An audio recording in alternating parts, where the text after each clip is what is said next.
जोंनि जा मन्त्र बे मन्त्रआ गोरिबनि नखराव बिटिआर सरकार बे जोंनि प्रमद बर' बिथांनि दैदेननायावहाय जोंनि जा बिटिआर सरकारनि साफ्रोमबो इएम जिएम आरो मा होनो जोंनि एमएलएफ्रा गामि गामि थांनानै सानसेयाव नखरथामनिफ्राय नखरबा गोरिबफोरनि गेजेराव बयनिख्रुइ गोरिबसिन नखरखौ जोङो हान्थिदों आरो बे हान्थिनायनि गुबै थांखियानो जादों जोंनि बै गोरिब नखरफोरा माबोरै जिउ खांगासिनो दङ बे जिउ खांनायनि गेजेरजों मा आंखाल जादों जेरै हमना ला बे नखरा दिनै दैनि आंखाल जादों बे नखरा दिनै न' मोनाखै बे नखरा दिनै अरुण'दयनिफ्राय जानगारना थानो गोनां जादों माखासे टेकनिकेल प्रब्लेमनि थाखायनो जा बा माबा मोनसे जाहोननि थाखायनो जा दिनै माने सानफ्रामबोनि थांना थानायनि जा बोथिसे ओंखाम बे बोथिसे ओंखामनिफ्राय जानगारना थानो गोनां जादों बेफोर गासै जेंनाफोरखौ जों शेयार खालामलायनानै माबोरै सुफुंनो हागोन बे थांखिजोंनो जोंनि जा गुबै मन्त्र गोरिबनि नखराव बिटिआर सरकारनि हाबाफारिखौ जों जागायदों। हमनानै ला जोंहा जेनेबा PMYGनि खोन्था PMYGखौ जोङो हरखाब बानायनो हाया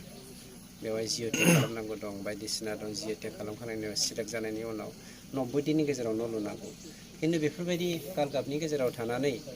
90 दिनखौ नेनायाबो बबेबा जायगायावहाय खोब गोब्राब बेनिखायनो जोंहा गभर्नमेन्टआव माखासे इमारजेन्सि फान्ड दङ फान्ड होननानै जों बुङा इन्सट्रुमेन्टफोर दङ जों बुस्थुफोर जेरै थिं जोंहा थिं रेडि थायो बे थिंफोरखौ जोङो बबे मस्ट इम्परटेन्ट गोनांथार बे जायगायावहाय जों होनायनि राहा लामाखौ लागोन आरो बेफोरनो जों हाथारिखौ जों सुख'लांनो थाखाय नाजाबाय थागोन। सार नोंथांमोना जोंनियाव खुनु जाख्ल'नायनि बाथ्राखौनो जों सहायनो हानाय नङा दासिम जोंना MGM रेगानि खामानिया दासो स्टार्ट जादों आरो बेवहाय जाख्ल'नायनि बाथ्रायानो फैनो हाखाया आरो नोंथांमोननि मिडियाखौ जोङो सांग्रां जानो खावलायदों समाजाव जाख्ल'नाया जोबस्रांनाय बायदि जों बेखौ खामानि मावनांगोन दा गोबां बुंनो नागिरो लंकायाव थांबा बयबो राबन जायो होननानै खिन्थु जोंनि गेजेरावबो सोरबा राबन जानो नागिरदों नामा बेखौ आं नोंथांमोननिसिम आं बेक्तिगत भाबै आंखौबो नोजोर हो नोंथांमोना जोंनि गुबुन